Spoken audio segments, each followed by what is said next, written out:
Alors, salam alaikum, les auditeurs de priorité. Salam, salam, salam, maa ngi nuyu ñëpp di gërëm ñëpp di sant ñëpp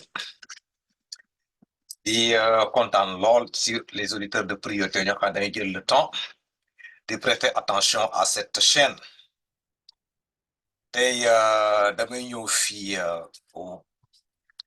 daal di manifester sama satisfaction un tout petit peu par rapport à l'état d'âme de Ousmane Sonko. Et en même temps ñu partager en même temps un commentaire bi ma dégg concernant son attitude bi mu yëgee la décision de justice mais balaa maa dugg ci loolu d'abord damay bëgg a analyser la situation de Ousmane Sonko te y a une question boo xam ne dinaa ko poser toute personne boo xamee ne déglu na sama audio bi damaa bëgg mu laajal ma Ousmane Sonko une question te cette question là ça me permet d'avoir benn assurance ou bien pour confirmer l'idée que je me fais du caractère de Ousmane Sonko parce que boo xoolee ce jeune-là li mu enduré dans la scène politique et jusqu'à présent il conserve toujours le moral haut booy bi am na li mu xam or am na li mu je ne sais pas li mu xam naa yem foofu li mu xam daal par rapport à ça c'est-à-dire il a adopté ou bien il a cultivé benn comportement boo xamee ne dara du ko ébranler su ma ne dara du ko ébranler je veux dire exactement pour casser ce monsieur-là c'est pas du tout facile parce que Ousmane Sonko li mu enduré dans la scène politique là bu ñu ko tegoon n'importe quel politicien au Sénégal nga succomber ou bien nga ram ou bien nga céder ou bien nga renoncer ou bien nga abdiquer mais la ténacité mu nekk un jeune coriace qui ne recule devant rien loolu il faut nga am ay attitudes yoo xamee ne danga ko cultiver en toi ou bien nga am gëm-gëm boo xamee ne dafa egg ci benn dimension boo xam ne yow fi mu nekk nii moom daal xaw ma naka laa koy qualifier parce que tout ce qui se posait ce qui se passait derrière Ousmane Sonko moi j'ai toujours pensé que peut-être un de ces quatre de succomber mais non non non il a un caractère boo xamee ne c'est un caractère trop fort quelle que soit la dureté de l'action bi nga ko teg dafa mel ni mu koy amortir ci boppam rek du ko wàññi dara quelle est sa croyance xam naa ne moom daal diine moom daal il est trop ancré dans ça moi je suis entièrement d'accord mais gis nañu ay nitu diine nekk fii tamit nag ñu jub xoj mais am na yenn pression boo leen ko tegee moom daal ñu succomber mais pourquoi Ousmane Sonko n'arrive pas dans cette dimension là Ousmane Sonko dafa mel ni c'est une personne boo xamee ne les effets extérieurs là c'est-à-dire tout ce qui n'est pas comme j'ai l'habitude de le dire là de son contrôle là Ousmane Sonko fexe na ba mu maste ko au point que il a fait la différence entre les choses qu'il contrôle et les choses qu'il ne contrôle pas tout ce que Ousmane Sonko contrôle dana def tout son maximum là-dessus parce que gëm na ko mu daal di xeex pour conserver ça te kenn du ko ci génne mais ce qu'il ne contrôle pas aussi il a la force mentale pour essayer de rejeter ça te kooku du ko affecté il est dans les deux extrêmes loolu laa remarqué ci jeune bi la question que je demande à Ousmane Sonko su fekkente yegg ngeen foofu ngeen la Camara nee na est-ce que yow le stoïcisme là danga ci xam dara est-ce que le stoïcisme là doo ko c'est pas quelque chose boo xam ne danga koo jàng te nga commencé di ko appliquer ba mu nekk une réalité en toi Ousmane Sonko tout ce qui se passe sur le monde extérieur là diw def na ko lii di wax na ko lii di a fait ceci et cela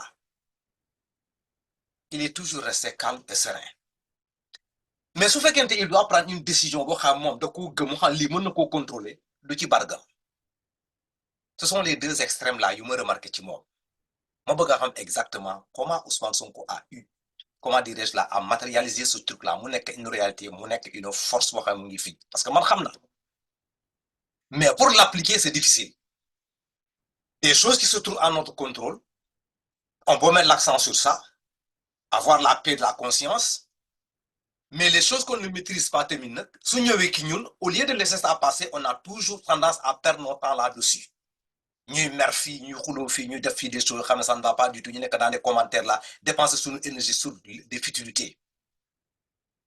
Mais dans la scène politique là il me semble que Ousmane Sonko il ne perd pas son temps dans ça.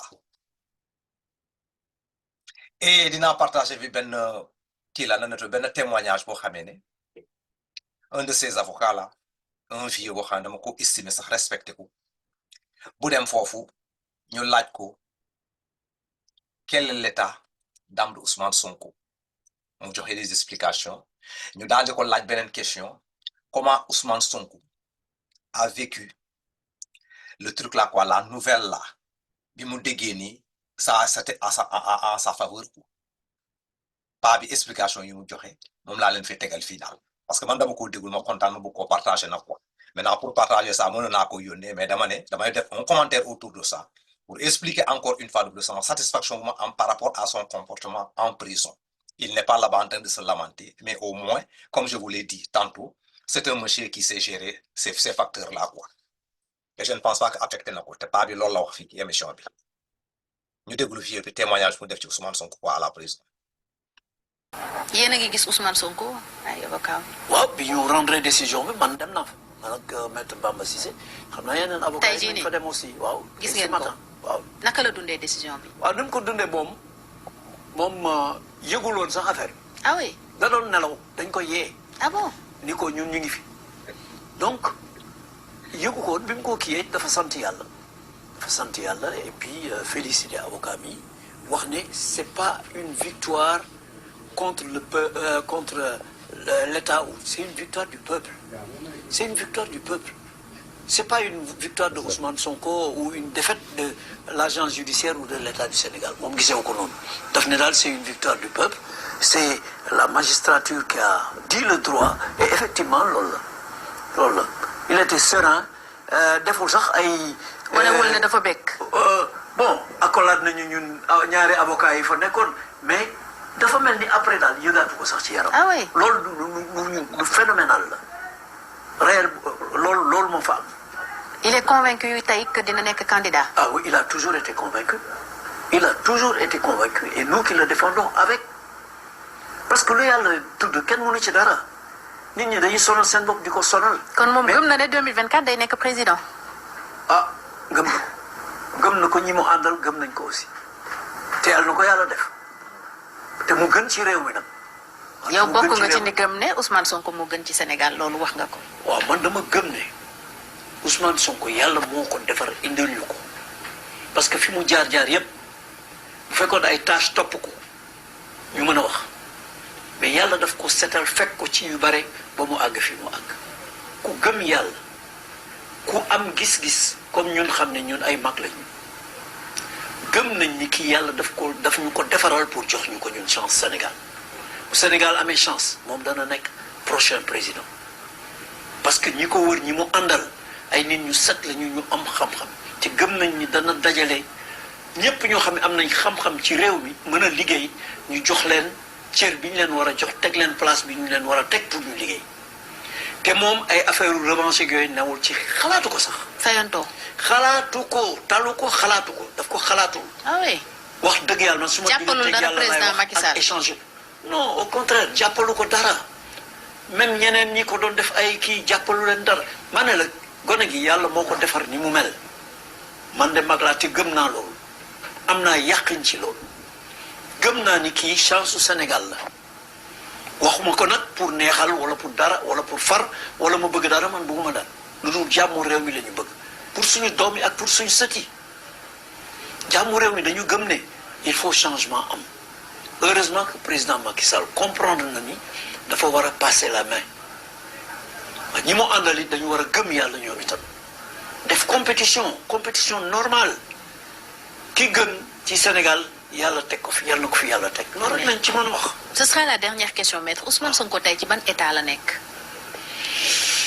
Dans un état de sérénité incroyable. Côté santé il se porte mieux. Côté santé macha allah ñu sant yàlla ñu nag docteur personnel ñoo fa tase ce matin donc vraiment dañuy ñaan yàlla aar ko yàlla fekk ko yàlla def mu nekk prochain président te mu gën ci Sénégal gën ci njabootam gën ci moom loolu la. Voilà li ma doon wax fii quoi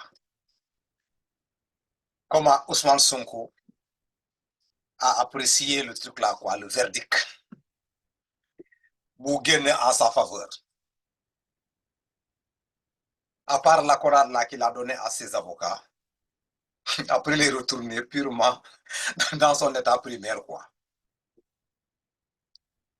Au moment où les choses se déroulaient au niveau de la justice là, ça aurait été quelqu'un comme Camara par exemple là, j'allais rester ici là en train de penser quoi, gars lan lañ fay wax.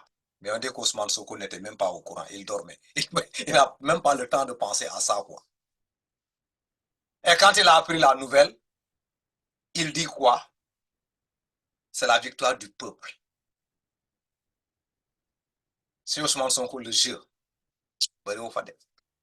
c'est la victoire du peuple. C'est le peuple qui a gagné. C'est pas on a gagné contre qui, on a gagné contre l'autre, c'est le peuple qui a gagné. Regardez-moi cet état d'esprit-là.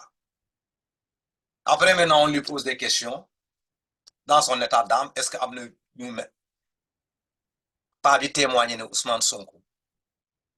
Il n'y a rien du tout. Halatul dara ne day tok sa di calculer que ne amna ko xandama ko méré. Momo li ma don wax ci njalben bi quoi. Comment il peut se débarrasser par rapport à cette force ou bien par rapport à ces émotions négatives là, yo xamné daf koy affecter. Mu dal ko sonal dans sa vie, dans ses pensées, dans sa façon de faire, dans tout. Il prend un recul par rapport à ça. De ko bay mu affecté.